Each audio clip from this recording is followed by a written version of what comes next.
Sebelum kita masuk pembahasan, aku mau pantun dulu nih. Petir bukan sembarang petir, petir menyambar rumah si Rini. Terima kasih yang udah hadir di YouTube Dipa ini. Yeay.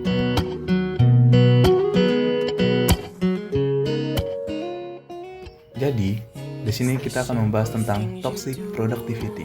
Kalian tahu nggak sih toxic productivity itu apa? Jadi, toxic productivity itu adalah keinginan tidak normal untuk menjadi produktif setiap saat. Namun, produktivitas yang berlebihan justru bisa menyebabkan burnout dan mengganggu kesehatan mental yang malah membuat kamu menjadi kurang produktif. Dengan mengenali tanda-tandanya dan berusaha untuk meluangkan waktu untuk beristirahat, toxic productivity itu bisa diatasi kok.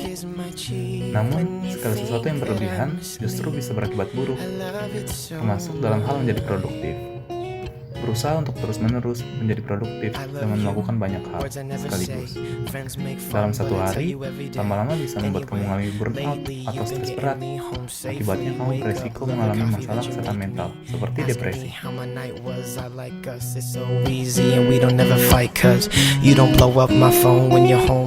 Sayangnya, banyak pekerja rentan mengalami produktivitas yang berlebihan atau toxic productivity, terutama selama masa pandemi. Hal itu karena menjadi produktif bisa membuat mereka merasa berguna. Oleh karena itu, bagi para pekerja, hati-hati dengan hal tersebut. Simak ulasannya di sini. Jadi, toxic productivity sebenarnya adalah istilah lain untuk workaholic atau kecanduan kerja. Istilah tersebut untuk menggambarkan keinginan tidak sehat yang dimiliki seseorang untuk menjadi produktif setiap saat dengan segala cara. Orang yang mengalaminya merasa butuh untuk bekerja lebih keras, baik di tempat kerja maupun di rumah, bahkan ketika mereka sebenarnya tidak perlu melakukan hal itu. Contohnya, keinginan untuk menjadi produktif tidak berhenti begitu pekerjaan selesai. Setelah pengidap toxic productivity selesai melakukan suatu pekerjaan atau proyek, mereka mungkin akan merasa bersalah karena tidak mengerjakannya dengan lebih baik atau lebih banyak. Bagi pengidap, tidak pernah ada kata cukup untuk bekerja. You wear that pretty black dress, oh yes. Catch me in a suit so I can look as good as you, but I don't, oh well. With that smile that you wear so well, and the way that you cry in movies, pass you the ball and you pass it back to me. Beers with the guys, ain't no thing. It's your eyes and the simple things that make this work like it should. When you rock my shirt, oh you look so good. So take my hand and stay as long as you can with the man that tells all the jokes only you understand. And I promise to be honest if you promise to accomplish love. Pada apa yang mau ia lakukan ketimbang melihat apa saja yang sudah ia kerjakan atau tercapai. Kedua, Catherine Esquire, seorang psikolog dan pendiri jaringan Teletherapy, mengungkapkan bahwa banyak pekerja yang sudah jatuh ke dalam pola toxic productivity selama masa pandemi. Hal itu karena pembatasan aktivitas dan ruang gerak membuat mereka memiliki waktu luang yang banyak yang belum pernah dimiliki sebelumnya. Namun, alih-alih bermalas-malasan, mereka yang beruntung yang masih memiliki pekerjaan malah bekerja lebih keras agar mereka layak, berguna, dan memiliki kendali. Ketiga, menurut Esquire, toxic productivity justru bisa menyebabkan kamu mengalami burnout yang malah membuat kamu menjadi kurang produktif.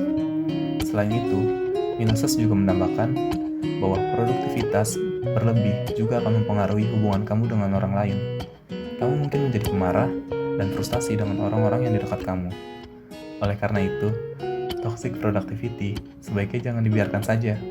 Segera lakukan cara-cara untuk menyeimbangkan kembali kehidupan pekerjaan kamu dengan waktu yang beristirahat yang cukup.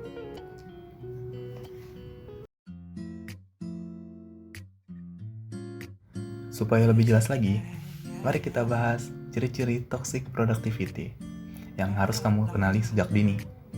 1. Terobsesi untuk produktif. Tidak ada yang salah untuk menjadi orang produktif. Hal yang salah adalah ketika produktivitas itu sudah berlebihan dan Anda bekerja sampai mengorbankan kesehatan. Kondisi fisik dan mental serta lingkungan sekitar tetap membutuhkan kamu. Percuma juga jika uang yang dicari justru digunakan untuk membayar pengobatan penyakit, bukan? 2. sering merasa bersalah saat berdiam diri.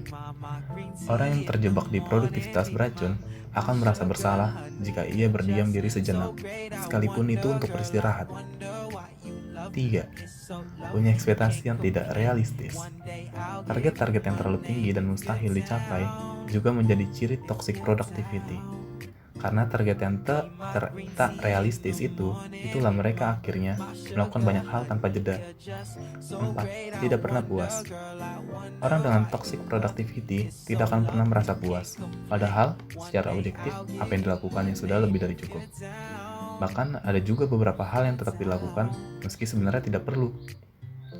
5. Tidak bersahabat dengan kata istirahat. Di saat sakit pun, orang dengan toxic productivity tak mau diam untuk beristirahat.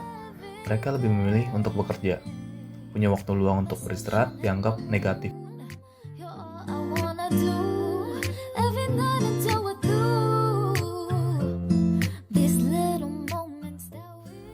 Berikut ini aku jelasin tips mengatasi toxic productivity yang bisa kamu coba. 1. Kenali tanda-tandanya dan sadari masalahnya. Langkah pertama untuk mengatasi toxic productivity adalah dengan menyadari bahwa kamu memiliki masalah yang perlu diperbaiki. Kenalilah tanda-tandanya, seperti apakah kamu sering merasa harus melakukan lebih banyak hal dan merasa bersalah bila tidak melakukan sesuatu untuk membuang-buang waktu. Bila kamu terus-menerus berusaha mengerjakan apa saja atau merasa bersalah, itu adalah toxic productivity. Tanda lainnya adalah merasa sangat kelelahan, bahkan ketika bangun di pagi hari. Kedua, berilah jeda untuk beristirahat. Salah satu ciri toxic productivity adalah terus-menerus bertanya kepada diri sendiri, apa yang bisa aku kerjakan sekarang? Bahkan pada saat akhir pekan. Menurut Milasas, pertanyaan tersebut harus diubah. Alih-alih mencari hal selanjutnya untuk dikerjakan, berilah diri sendiri waktu untuk beristirahat setelah selesai mengerjakan suatu proyek. Atau kamu bisa mencari hal lain yang lebih ringan untuk dikerjakan yang tidak menimbulkan stres. 3. Masukkan perawatan diri ke daftar tugas yang harus dikerjakan.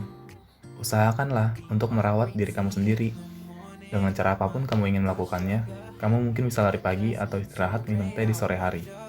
Atau nonton TV sambil ngemil keripik singkong. Bagaimanapun cara kamu bersantai, jadikan hal itu sebagai prioritas yang harus dikerjakan sama seperti kamu mengerjakan proyek penting. 4. Ganti toxic productivity dengan pemisahan profesional.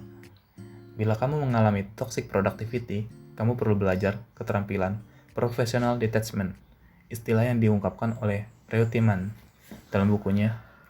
Pemisahan profesional artinya kamu tetap berkomitmen pada pekerjaan kamu dan melakukannya dengan sebaik mungkin, sambil memahami bahwa pekerjaan kamu bukanlah satu-satunya identitas kamu. Dengan begitu, kamu bisa bekerja keras tetapi tidak terikat pada pekerjaan tersebut.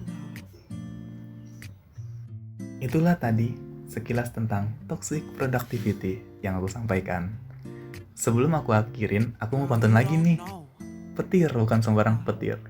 Petir menyambar rumah Bu Asih. Terima kasih yang udah nonton video ini. Jangan lupa subscribe channel YouTube ini. Dadah!